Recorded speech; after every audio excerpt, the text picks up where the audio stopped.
Dia tanya, kenapa sih sebenarnya lu pengen bikin fund? Ya. Emang menurut lu kalau misal lu bikin fund itu bakal beneficial seperti apa? Gue bilang simple. Kalau gue bikin fund, ya kan fund itu strukturnya simple ya. Biasa ada management fee sama ada namanya carry.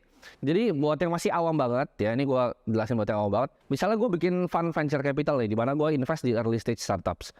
Itu strukturnya ada dua ya. Yang pertama ada GP, ya general partner yang kerja keluarin keringat. Kadang ada yang taruh duit, banyak kan sih enggak. Sama ada yang LP, limited partner, itu orang yang taruh uang.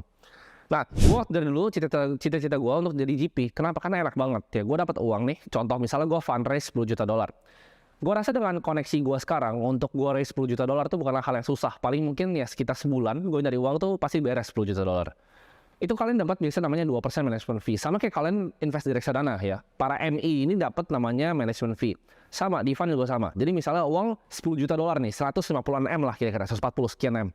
Itu lu dapat 2% ya dengan ongkang kaki. Biar gampang, let's say misalnya 100 miliar nih, lu dapat uang sekitar 2M ya per tahun.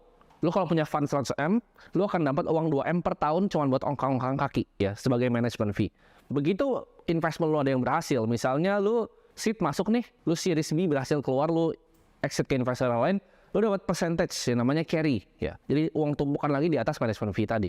Enak kan punya fund? Lu kalau punya 1 triliun fundnya kira-kira cuma dulu dapat 20 miliar per tahun. Cuma nggak ngapa-ngapain ya management fee. Jadi menurut gue itulah struktur yang enak banget untuk jadi kaya.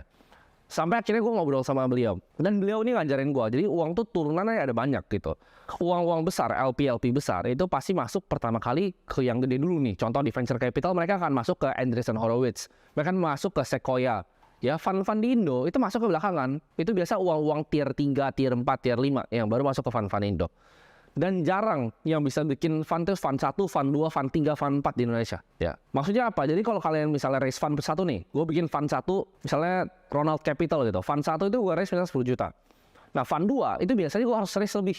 Kenapa? Kadang kalau gue raise di bawah, itu artinya fund gue nggak laku. Dan biasanya itu mati. Jadi fund 1 10 juta, kalau fund 2-nya 8,5 juta dolar, gue mati. Jadi gue harus naikin terus. Nah, kalau kita perhatiin Indo yang misal bisa fund 1, fund 2, fund 3, fund 4, sukses itu paling cuma sedikit. Ya, contoh di dunia private equity mungkin kita paling tahu Northstar, Saratoga. Ya, di venture capital ada AEC Ventures yang tier 1, kita bisa lihat ada East Ventures-nya, Sinarmas, dan berbagai macam venture capital yang lain. Tapi it's not easy untuk masuk ke dalam game sana, gitu. Jadi, begitu gue pelajarin tadi Map of Money, dia nanya gue, sebenarnya bosnya tuh siapa sih?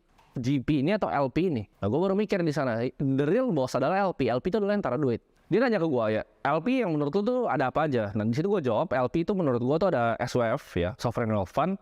Dan ini gue jelasin secara singkat ya buat kalian yang nggak tahu. Terus kita lihat di sana ada endowment fund ya, kampus Harvard, Yale, Stanford dan teman-temannya. Kita lihat juga ada dana pensiunan, ada ultra high net worth dan masih banyak hal lainnya.